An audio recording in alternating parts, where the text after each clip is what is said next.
Crypto has some enemies, and we have to talk about who those enemies are.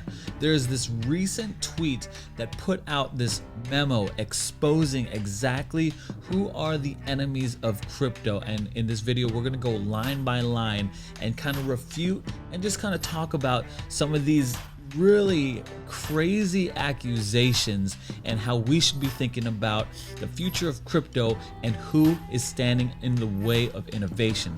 If you're new to this channel, my name is Aaron.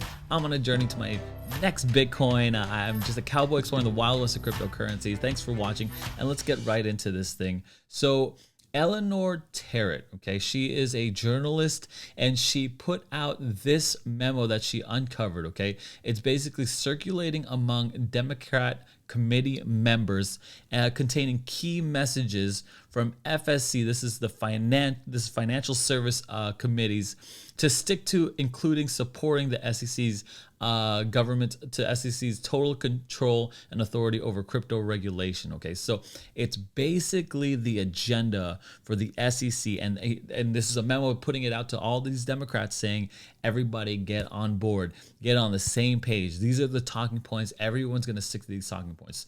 So, here's the memo, right? It got put out May 9th. It's two Democratic members from the Financial Service Committee, and it's actually a subcommittee of it. But it's basically to the Democrats here, and that's what we're talking about today. May 9th, not too long ago, just last week. Okay, so here it is. I think we should really focus in on what this thing is saying. So there's 6 key messages here. While Republicans claim that they are working to provide clarity to the markets by carving out space for the CFTC in crypto, they're simultaneously undermining and hamstringing the agency by proposing to cut its budget.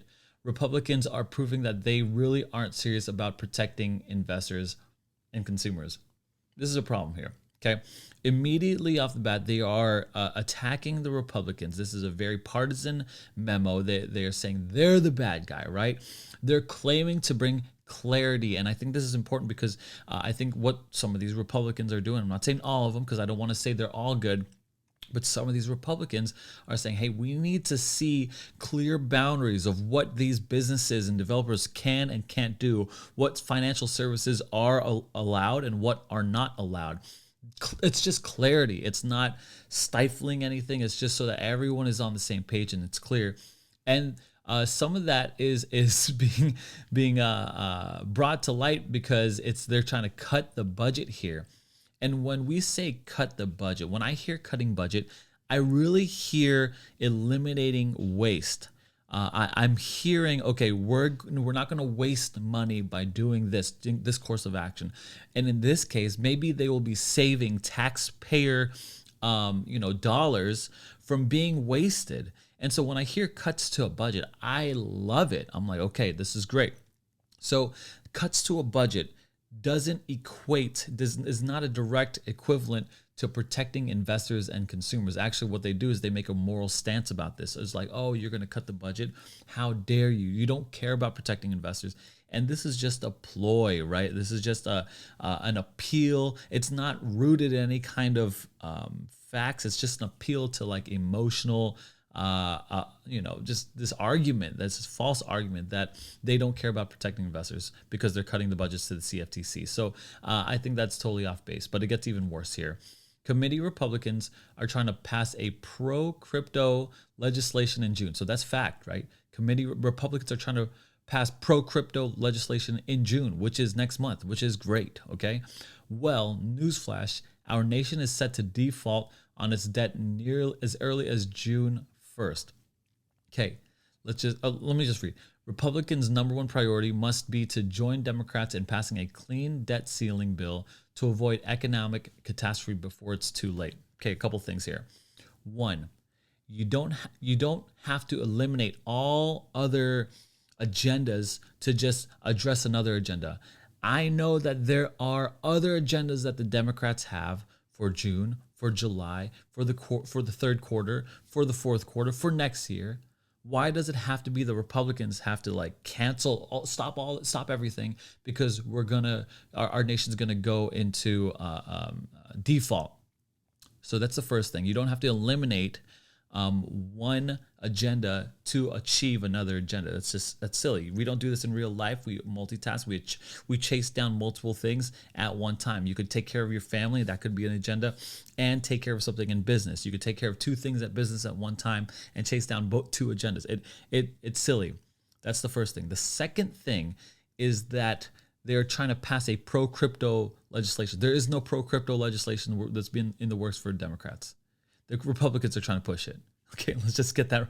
The Democrats are admitting this. Okay, and I should have proposed. I should have said like, hey, this is not a partisan channel. This is not a political channel. But this is just what the Democrats are even admitting. Okay, so that's the second thing, is that the Republicans are passing pro-crypto legislation and the Democrats are not. The third thing is that there is no way in the entire world that the United States is going to default June 1st. There is zero way that's going to happen, okay? Read my cowboy lips. Zero way that the United States is going to default on June 1st. For the United States to default, must understand this. It is catastrophe. It is Armageddon. It is the world's worst thing that could happen. Not exactly, right? But I'm being hyperbolic for a reason here.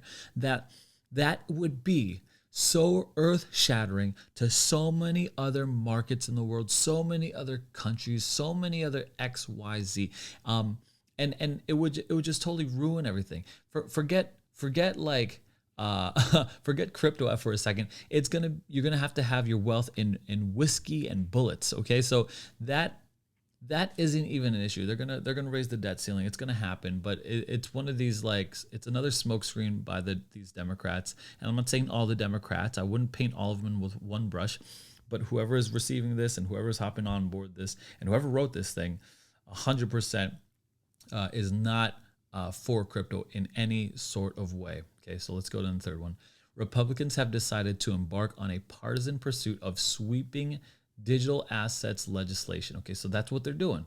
They're sweeping digital assets that erects entirely new legal frameworks, okay, for the crypto industry when neither the Biden administration, investors, or the SEC nor other financial regulators have called on Congress to do so.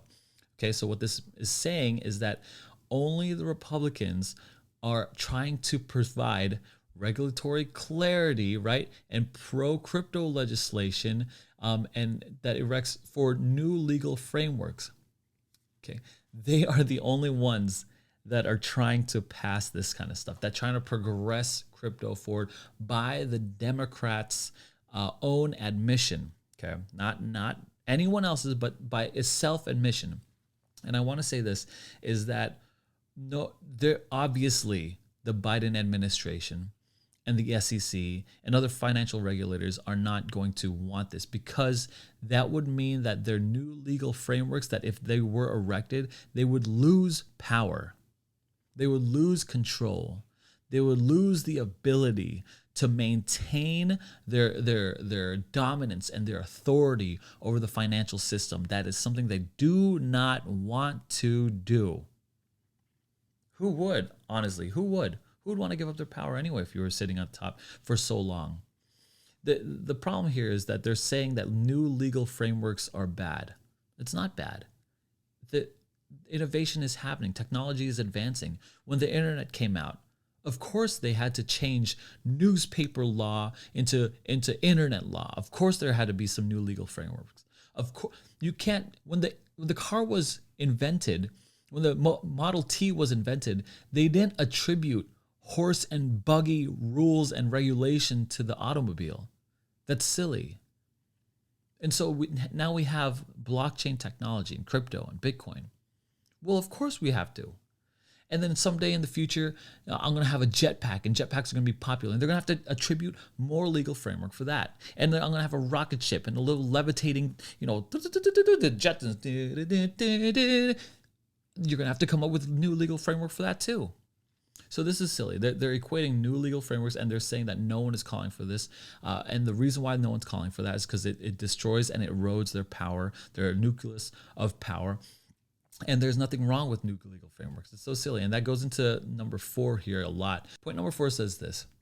The problem is an ambiguity. This is from the Democrat side. It's mass non-compliance with existing laws, and crypto companies can't be left off the hook. The US has a regulatory system that has worked well and sustained massive innovation in the financial systems for decades. We can't invent new accommodating regulatory structures simply because crypto companies refuse to follow clear rules of the road. Okay, there's so much wrong with this number four. And I feel like number four has got to be the second worst, most hypocritical thing on this system. The worst probably being number six, but we'll get there. Number four is so crazy because let me ask this question: whose problem are we talking about? Because if we're talking about the developers and business owners and geniuses developing blockchain technology, that is the problem.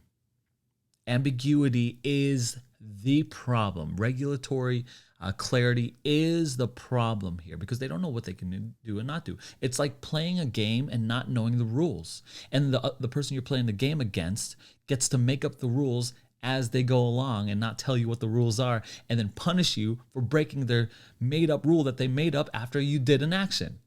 That's what's happening here. The problem is ambiguity for the developers and the business owners and the blockchain pros. The problem is not for the politicians. The politicians are clear on what they want. It's not ambiguity. It's, read it, mass non-compliance. That's their problem. Their problem is that crypto companies, investors, developers, businesses do not comply. And that is the problem, in my opinion. I got my tinfoil hat on.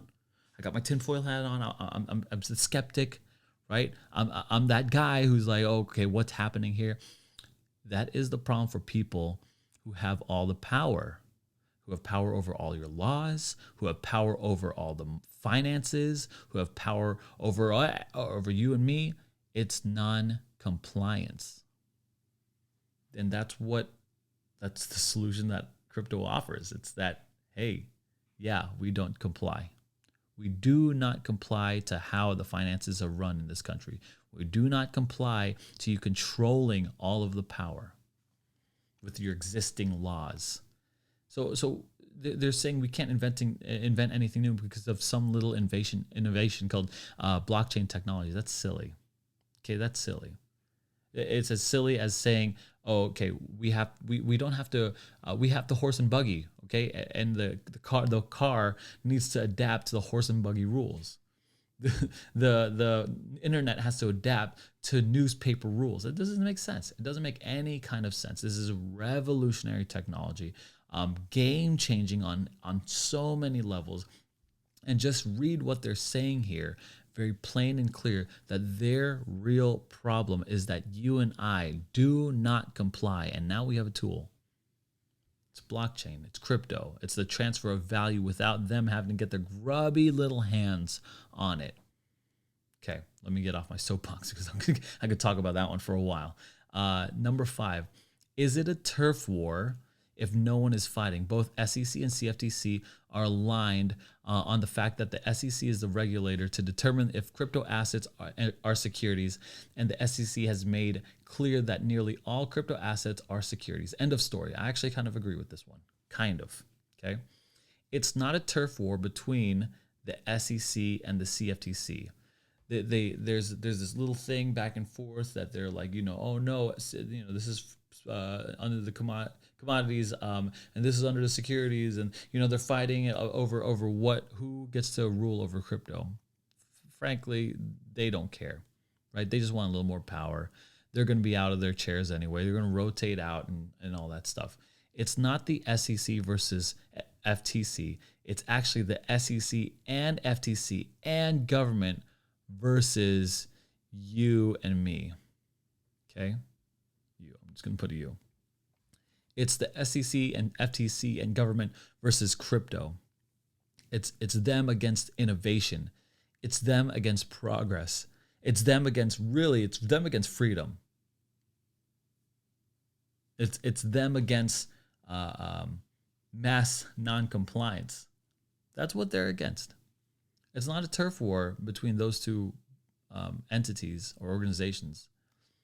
Understand this. It's them versus you and me. If you're holding Bitcoin and you do not comply to the Fed just pumping the economy whenever they want, full of fake success and fake money, and then withdrawing that whenever they want as well, it's silly. And finally, we reach the last one, number 6. Under Chair Gensler, the SEC has built up the strongest enforcement team yet to go after crypto criminals and protect investors. Let me highlight that one. And consumers from harm. Let me highlight that. Unfortunately, committee Republicans want to reverse course and tie the hands of the SEC. The SEC must continue to lead the regulation of the U.S. Crypto market, and Congress must do its part to provide them with the resources they need. Let me just pause right here for the most hypocritical statement of this entire memo. You're telling me that the SEC has brought up the strongest enforcement team to protect investors. Oh, I need your protection, Gary Gensler. Yeah, what in the world are you talking about? Has this last year not just been a complete haymaker laid to waste the crypto markets and investors, between the scams and the folds and the bankruptcies, and the rug pulls? What have you protected us against, Gary Gensler and your SEC? I don't understand. Do Kwon was found in Europe, not in the SEC. The 3 Arrows people, Suzu and Kyle D, whatever his name is, they're still at large. And you got Sam Bankman freed, and you freed him. And you let him go. I don't understand. You let the biggest crypto criminal go. It's like, who are you protecting? Who was brought to justice? Who was made right? Who was made whole? What did Gary Gensler do? How did he protect anyone? Silly. That's just silly. That is literally, that is so beyond me to claim that you were able to protect people when no one was brought to justice.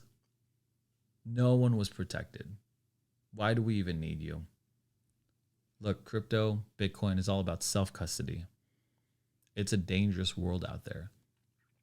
And people are not out there to protect you. Okay, you should be trusting in your own self-custody. Trust in your own stuff. Keep your own keys private. Memorize them. Do the responsible thing. Put your big boy pants on. Lace up those boots and get to work. Make your own money. Protect your own savings and take care of your own.